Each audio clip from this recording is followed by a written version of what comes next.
member for Oshawa. Thank you, Speaker, and my question is to the Premier. Speaker, the government has said that in order for a property to be removed from the Greenbelt, it had to meet certain criteria, including that it, quote, must be on or near readily serviceable land. The Chief Administrative Officer for Durham Region wrote this to the Minister about the changes to the Greenbelt plan and about the lands in Durham slated for removal. Quote, servicing solutions for these lands have not been developed. No plans have been developed, and downstream infrastructure has not been sized to accommodate extensive development within these areas. Also, the availability of electricity and community services to support this growth has not been contemplated in any other plans to date. End quote. So, why did the government remove the Duffins Rouge Agricultural Preserve and Greenbelt lands in Durham Region, despite the fact the lands did not meet the government's own removal criteria? Minister of Municipal Affairs and Housing. Speaker, it's too easy in Ontario to oppose housing. We know that. Costs are too high.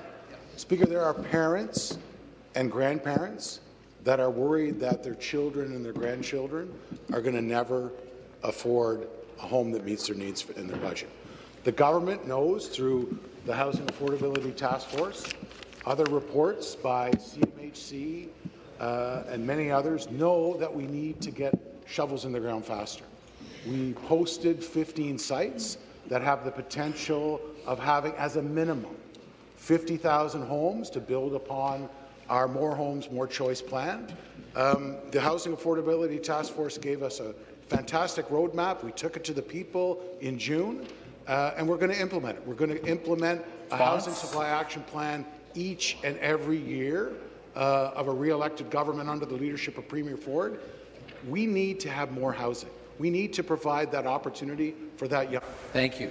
Supplementary question.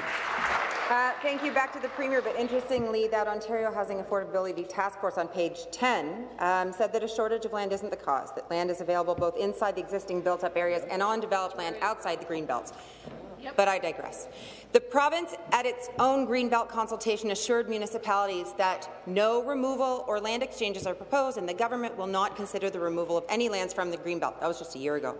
Durham CAO wrote, quote, since the expectation was that the Greenbelt was to be protected in perpetuity, servicing solutions for these lands have simply not been developed.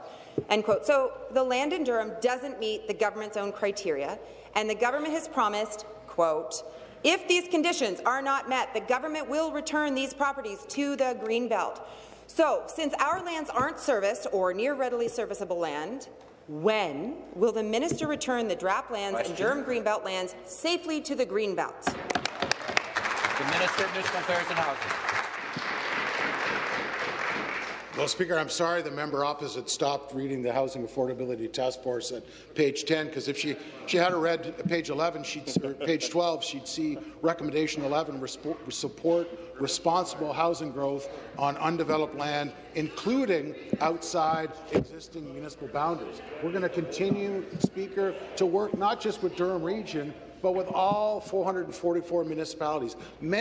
Almost every day, there's a municipality that's passing a resolution supporting our housing pledge. We're building upon the success of the Housing Affordability Task Force. We're making sure that all municipalities have the tools that they need to get shovels in the ground faster, including looking at those 6 high-growth regions and ensuring that strong mayor powers are set up for those mayors moving forward. We've got a lot of work to do, Speaker, but we're going to be working collaboratively with all 444 municipalities, and under the leadership of Premier Ford, we're going to get it done.